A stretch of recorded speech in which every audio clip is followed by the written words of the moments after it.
Comienza una pequeña nueva temporada de este podcast de Aventuras Armacabezas. Y resulta que hice intercambio con una amiga de puzzles, intercambiamos puzzles, y por este puzzle que me tocó, dije, el libro que sigue es el libro tibetano de la vida y de la muerte. Un hermoso libro, es el prólogo del Dalai Lama, que llegó a mí en el momento justo para acompañar la transición de mi abuela y que el entorno sea lo más amigable posible.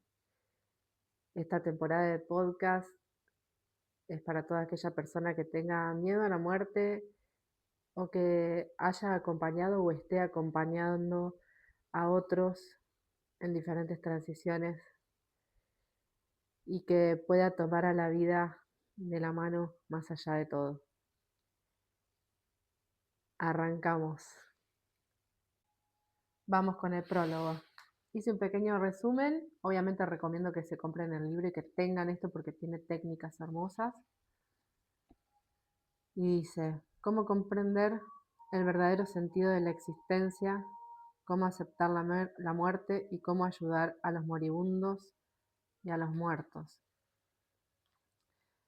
De eso trata el libro. La muerte forma parte del curso natural de la vida e inevitablemente tarde o temprano todos deberemos afrontarla.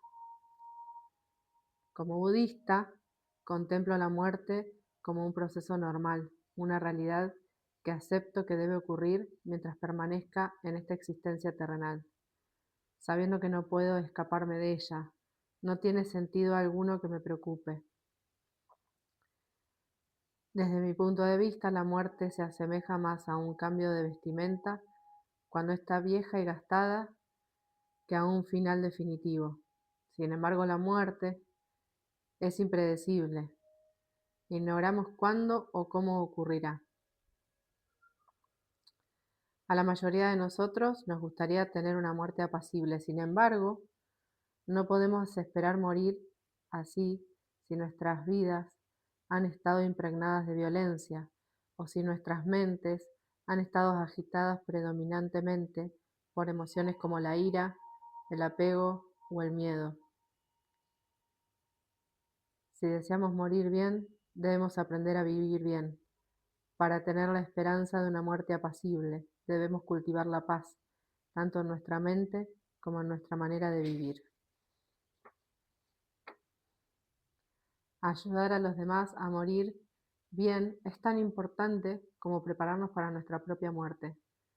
Cada uno de nosotros fue en su día un recién nacido indefenso y no hubiéramos sobrevivido sin los cuidados y el cariño que recibimos entonces. Puesto que los moribundos son igualmente incapaces de valerse por sí mismos, deberíamos aliviar su malestar y su angustia y ayudarles en todo lo que podamos para que mueran con serenidad. Este libro no solo ofrece a los lectores una experiencia teórica de la muerte y del proceso de morir, sino también los medios prácticos para su comprensión y para prepararse uno mismo y ayudar a los demás a hacerlo de una forma serena y enriquecedora. Y créanme que funciona, créeme que funciona, es tal cual.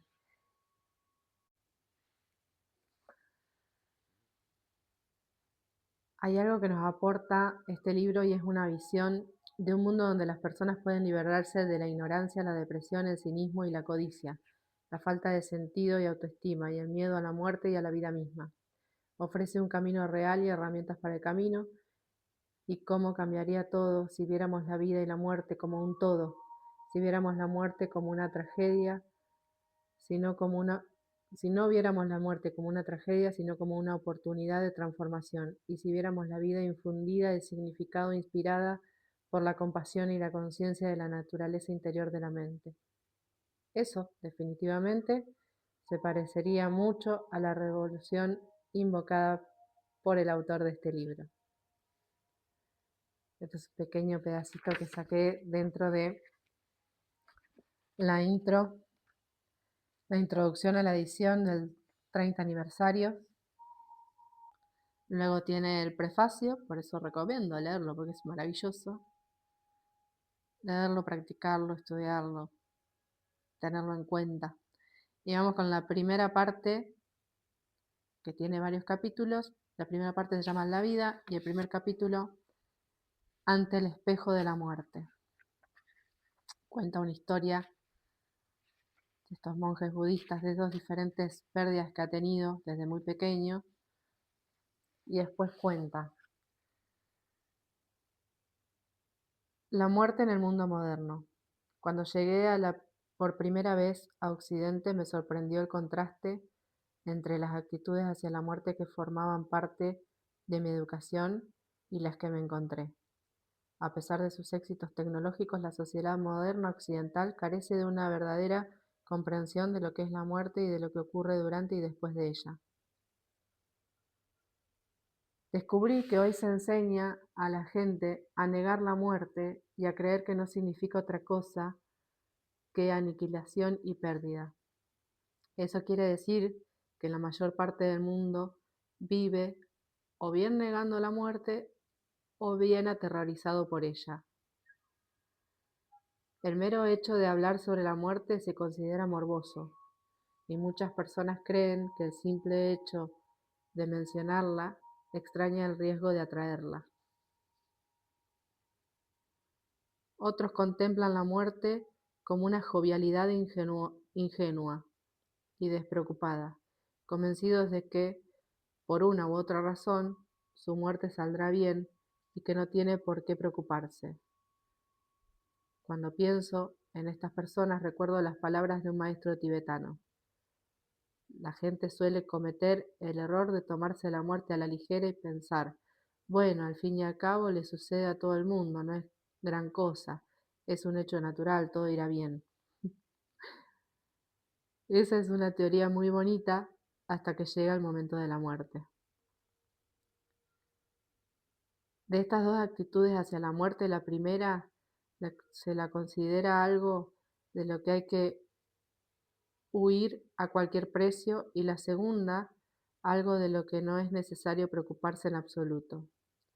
Cuán alejadas están las dos de comprender el verdadero sentido de la muerte. Todas las grandes tradiciones espirituales del mundo, incluyendo por supuesto el cristianismo, siempre ha sido claramente que la muerte no es el final. Todas nos han transmitido la visión de alguna clase de vida venidera, que infunde un sentido sagrado a nuestra existencia presente. Pero, a pesar de estas enseñanzas, la sociedad contemporánea es en gran medida un desierto espiritual en el que la mayoría de la gente imagina que esta vida es lo único que existe.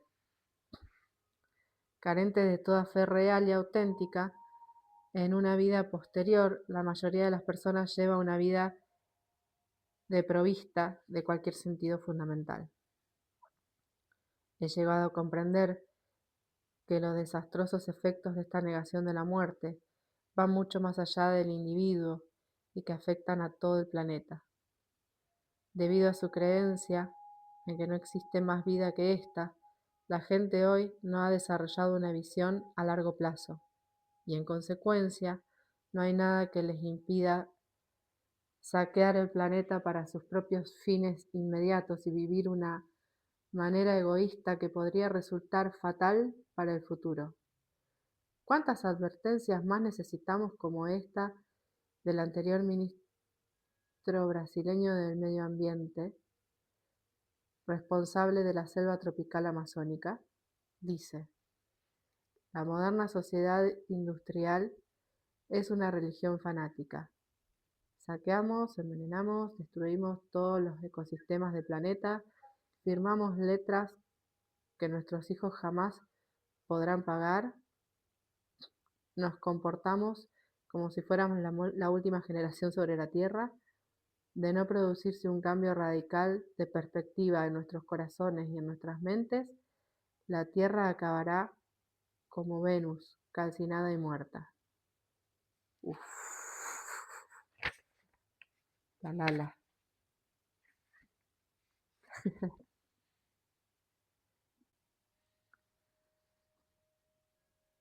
El miedo a la muerte y el desconocimiento de la vida futura alimentan esta destrucción del medio ambiente que amenaza la vida de todos. Por eso, ¿no es aún más inquietante que no se nos enseñe qué es la muerte ni cómo morir? ¿O, o que no se nos dé ninguna esperanza respecto a lo que hay después de la muerte, ni por lo tanto respecto a lo que subyace realmente tras la vida? ¿No resulta paradójico que se instruya a los jóvenes en todos los temas salvo en aquel que encierra la clave de todo el sentido de la vida? ¿Y acaso el de nuestra supervivencia? Pajarito, qué belleza. A menudo me ha intrigado la manera en que algunos maestros budistas que conozco formulan esta sencilla pregunta a quienes se les acercan para pedirles una enseñanza. ¿Cree usted en la vida después de esta? La cuestión no es si creen en ella en cuanto a proporción filosófica, sino si lo sienten profundamente en su corazón. El maestro sabe que quien cree en su vida después de esta tiene una actitud distinta ante la vida, un claro sentido de la moralidad y de la responsabilidad personal. Los maestros deben sospechar que existe el peligro de que la gente, sin una firme creencia en una vida después de esta, acabe creando una sociedad centrada en los resultados a corto plazo, sin pararse a reflexionar en las consecuencias de sus actos. ¿Podría ser este el motivo principal de que hayamos creado un mundo tan brutal como el que ahora ocupamos? ¿Un mundo en el que hay tan poca compasión? Los países más ricos y poderosos del mundo industrializando me recuerdan a veces al reino de los dioses descrito en las enseñanzas budistas. Se dice que los dioses viven en un lujo fabuloso y que se deleitan con todos y cada uno de los placeres imaginables, sin conceder ni la sombra de un pensamiento a la dimensión espiritual de la vida. Todo parece ir bien hasta que se acerca la muerte y aparecen inesperados signos de decadencia. Entonces los cónyuges y amantes de los dioses ya no osan acercárseles y se contentan con arrojarles flores desde cierta distancia, mientras rezan distraídamente para que vuelvan a renacer en el reino de los dioses. Ninguno de sus recuerdos de gozo y felicidad pueden protegerlos ahora del sufrimiento que afrontan, al contrario, no hacen más que acentuarlo. Así que los dioses moribundos acaban muriendo solos en su desdicha. El destino de los dioses me recuerda a la forma en que se trata hoy a los ancianos, los enfermos y los moribundos. Nuestra sociedad está obsesionada por la juventud, el sexo y el poder. Reunimos todo aquello que nos evoca la vejez y la decrepitud. ¿No es aterrador que releguemos a un segundo plano a los ancianos cuando termina su vida productiva y dejan de ser útiles? ¿No es inquietante que nos los quitemos de encima llevándolos a asilos donde mueren solos y abandonados? ¿No es hora ya de reconsiderar la forma en que tratamos a veces a quienes padecen enfermedades incurables como el cáncer y el SIDA? He conocido varias personas que han muerto de SIDA y he constatado con frecuencia que incluso sus propios amigos los trataban como parías. Y como el estigma que va unido a la enfermedad las reducía a la desesperación y les hacía creer que su vida era repulsiva, al sentir que a los ojos del mundo su vida ya había terminado.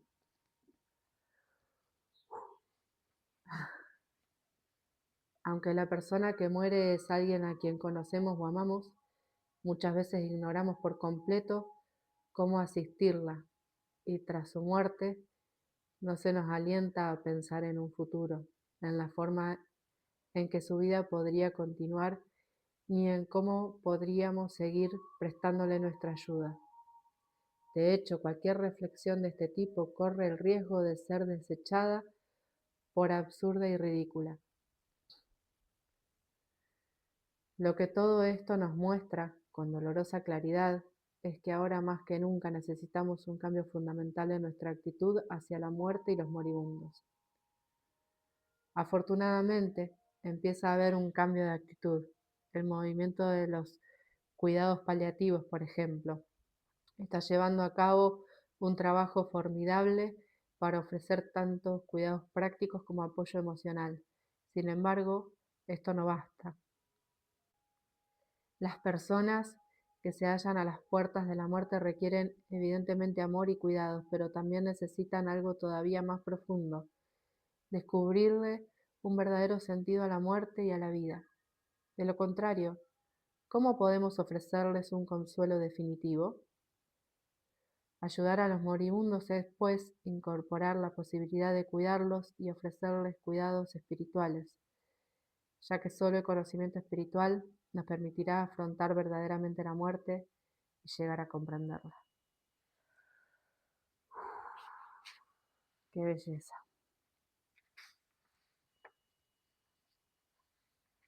Es un poco difícil resumirlo porque es todo interesante y muy, muy bello.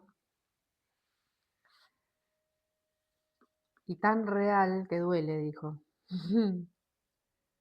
También a mí este libro me ha ayudado a entender mucho el entorno, cómo lo toma el entorno, que por ahí yo no lo entendía.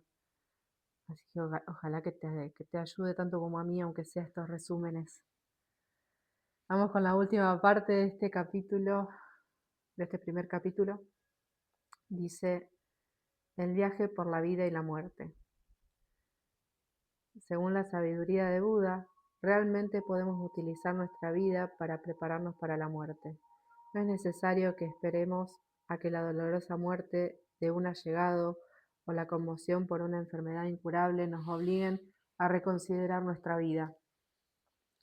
Al morir, tampoco estamos condenados a marcharnos al encuentro de lo desconocido con las manos vacías. Podemos empezar aquí ahora a encontrarle un sentido a nuestra vida. Podemos hacer de cada instante una oportunidad para cambiar y prepararnos de todo corazón, con precisión y serenidad, para la muerte y la eternidad. En el budismo, la vida y la muerte se perciben como un todo único. La muerte es el inicio de otro capítulo de la vida y un espejo en el que se refleja todo el sentido de la vida.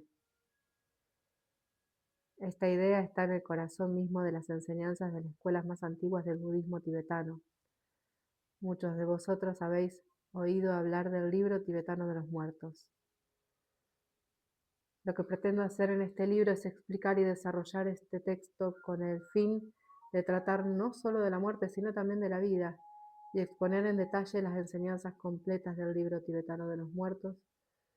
Solo es una parte. En esta extraordinaria enseñanza, la vida y la muerte, vistos como un todo, son presentados como una serie de realidades transitorias y en constante cambio, llamada bardos. La palabra bardo se utiliza comúnmente para designar el estado intermedio entre la muerte y el renacimiento, pero en realidad los bardos se suceden continuamente tanto en la vida como en la muerte, y son coyunturas en las que se intensifica la posibilidad de liberación o iluminación.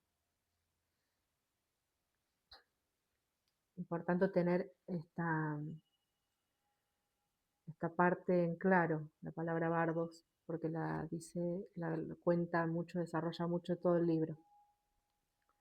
Las enseñanzas nos muestran que los bardos constituyen oportunidades de liberación especialmente poderosas debido a que hay momentos en que son mucho más poderosos que otros y contienen un potencial más elevado, momentos en los que todo cuanto uno hace tiene un efecto decisivo y de gran alcance.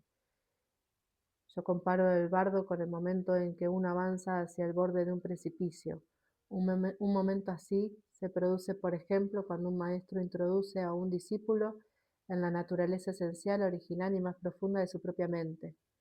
Sin embargo, El más poderoso y significativo de estos momentos es el de la muerte. Según la perspectiva del budismo tibetano, podemos dividir toda nuestra existencia en 4 realidades que están en constante correlación. 1. La vida. 2. El proceso de la muerte y la muerte en sí. 3. El periodo después de la muerte. Y 4. El renacimiento. Se las conoce como los 4 bardos. El bardo natural de esta vida, el bardo doloroso del momento de la muerte, el bardo luminoso de Dharmata y el bardo kármico del devenir. Debido a la extensión y el carácter exhaustivo de las enseñanzas sobre los bardos, este libro ha sido cuidadosamente reestructurado. Seréis guiado paso a paso a medida que se vaya abriendo la visión del viaje por la vida y la muerte. Nuestra exploración empieza necesariamente con una reflexión directa sobre el sentido de la muerte y las múltiples facetas de la verdad de la impermanencia.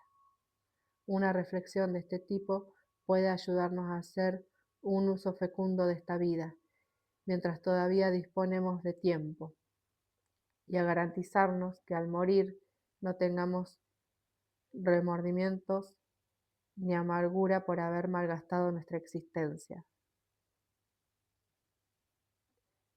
Tal como dijo el célebre santo y poeta tibetano Milarepa, dice: mi religión es vivir y morir sin remordimientos.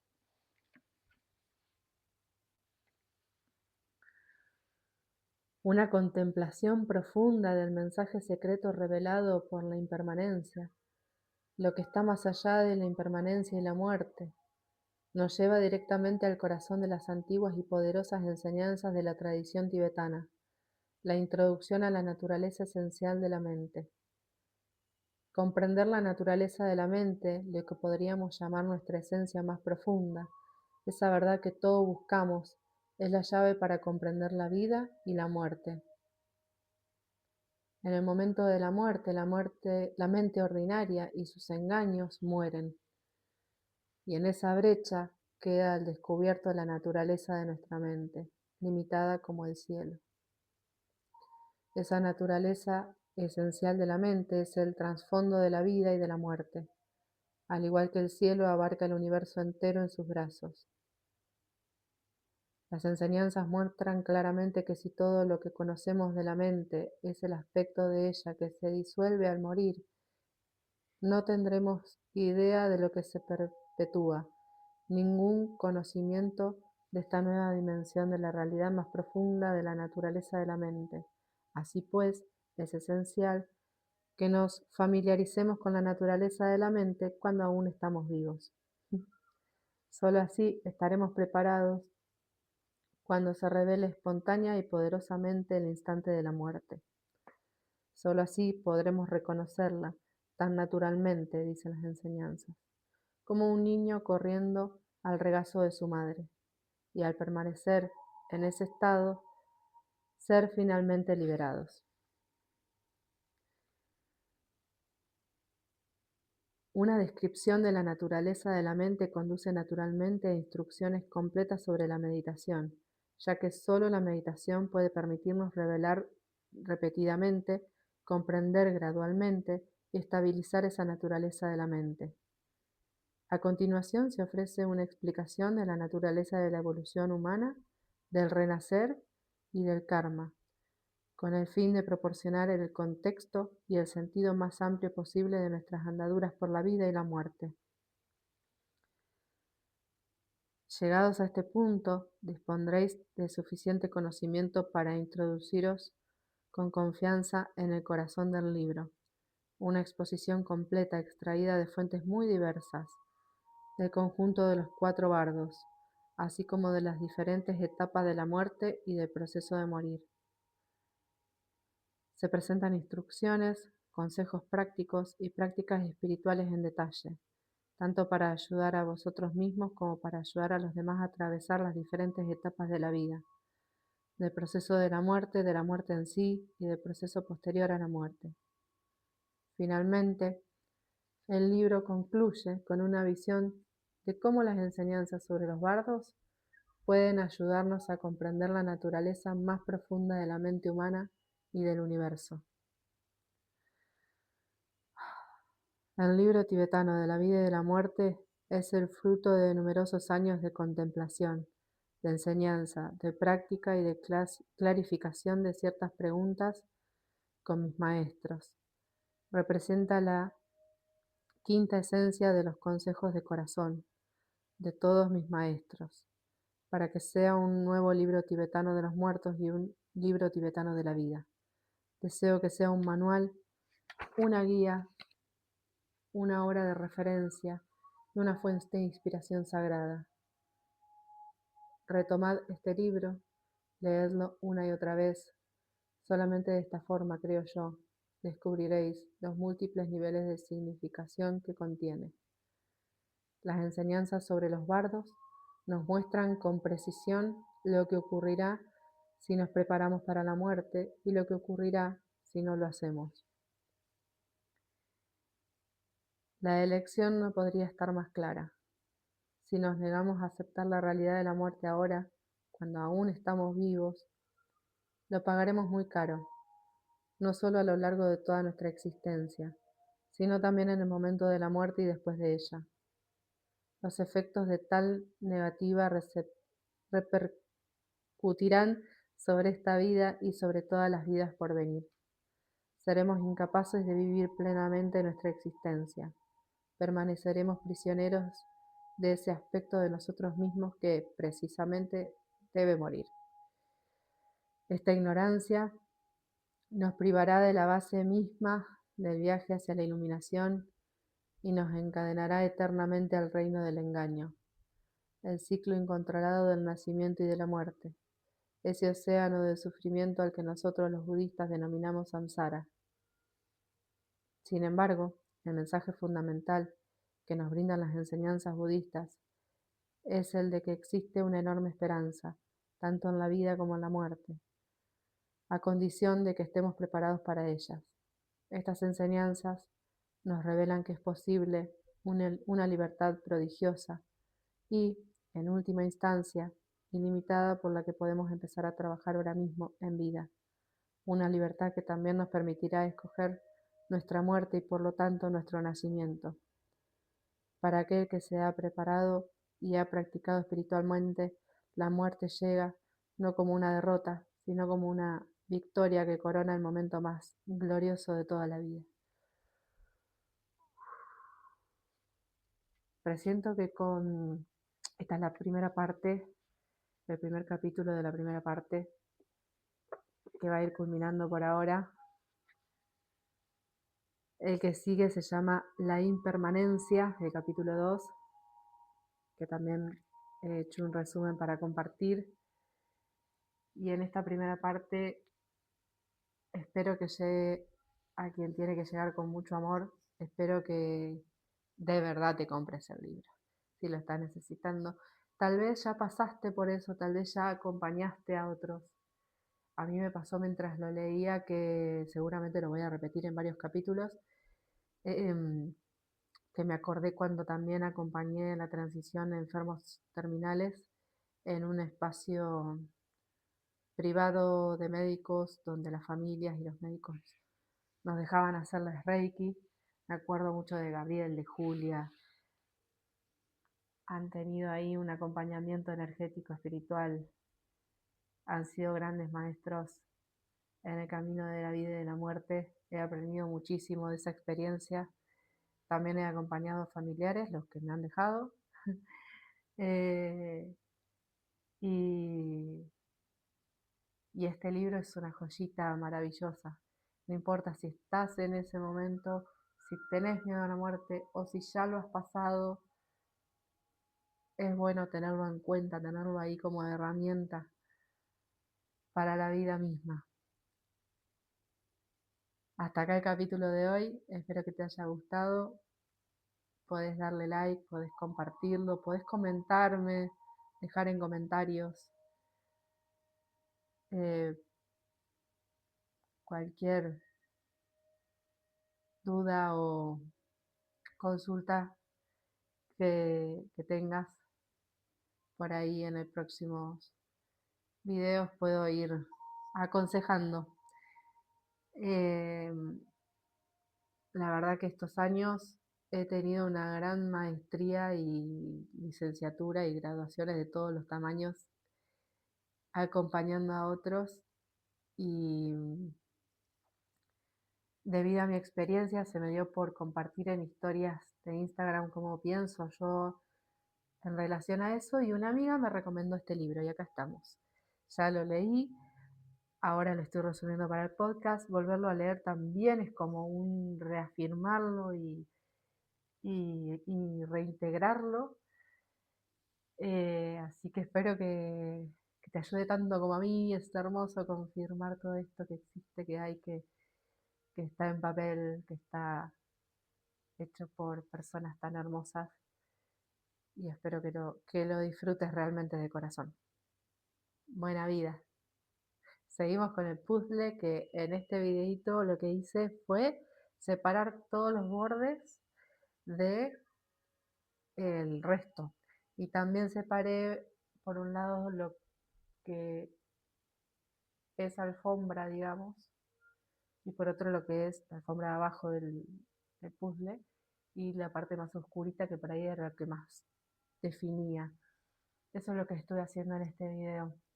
Así que espero que te guste toda esta aventura analógica de ir armando todo este conocimiento a través de este puzzle de intercambio con una amiga. Aguanten las amigas. Ahora sí, me despido. Buena vida.